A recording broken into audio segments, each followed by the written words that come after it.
ரங்கநாயகி சொல்கிறாங்க, இங்கே பாருங்கள், இனிமே நம்ம இங்கே இருக்கவே முடியாது, நம்ம எல்லாருமே சேர்ந்து காலி பண்ணிட்டு போயிடலாம், எல்லாரும் போங்க, இங்கே வைத்தியெல்லாம் பார்க்க முடியாது அப்படின்னு சொல்கிறாங்க. அதை கேட்டோன்னே விக்ரம் சொல்கிறாரு, எதுக்காக நீங்கள் இப்படிலாம் சொல்லிட்டு இருக்கீங்க, உங்களை நம்பி தானே எல்லாருமே வந்திருக்காங்க அப்படின்னு சொல்லிட்டு விக்ரம் சொல்கிறாரு. நான் என்ன பண்ண முடியும் விக்ரம், இங்கே எல்லா மூலிகை செடியும் பார்த்து பார்த்து வளர்த்தேன், ஆனால் இப்போ ஒரு மூலிகை செடி கூட இல்லை, என்னால் என்ன பண்ண முடியும் அப்படின்னு சொல்லிட்டு ரங்கநாயகி சொல்கிறாங்க. அதை கேட்டோன்னே விக்ரம் சொல்கிறாரு, கண்டிப்பாக ஏதாவது நம்ம பண்ணி தான் ஆகணும். சரி, இந்த மூலிகைலாம் வேறு ஏதாவது ஒரு இடத்துல கிடைக்குமா அப்படின்னு சொல்லிட்டு விக்ரம் கேட்குறாரு. கிடைக்கும், பக்கத்தில் ஒரு கொடிமலைன்னு இருக்குது, அந்த இடத்துல எல்லாமே கிடைக்கும் அப்படின்னு சொல்கிறாங்க.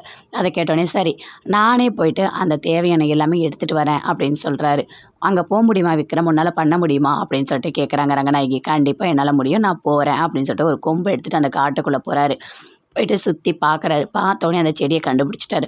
ஓ, இதுதானா, இதில் இருக்க இந்த பூ தான் வேணும் நமக்கு அப்படின்னு சொல்லிட்டு அதை எடுக்கலான்னு சொல்லிட்டு எடுக்கிறதுக்கு போகிறாரு. போகும்போது கரெக்டாக அங்கே அப்படியே ஒரு பாம்பு வருது. ஆனால் அதை அவர் பார்க்கவே இல்லை. பூவெல்லாம் எடுத்துக்கிட்டாரு. எடுத்துக்கிட்டு அப்படியே பார்க்குறாரு. ஆனால் ஃபுல்லாக ஒரே இலையாக இருக்குது. காலில் அப்படியே குத்துன மாதிரி, ஐயோ வலி தாங்க முடியலையே அப்படின்னு சொல்லிட்டு அப்படியே கீழே பார்க்குறாரு. அப்படியே 2 பல்லு பதிஞ்சிருக்கு.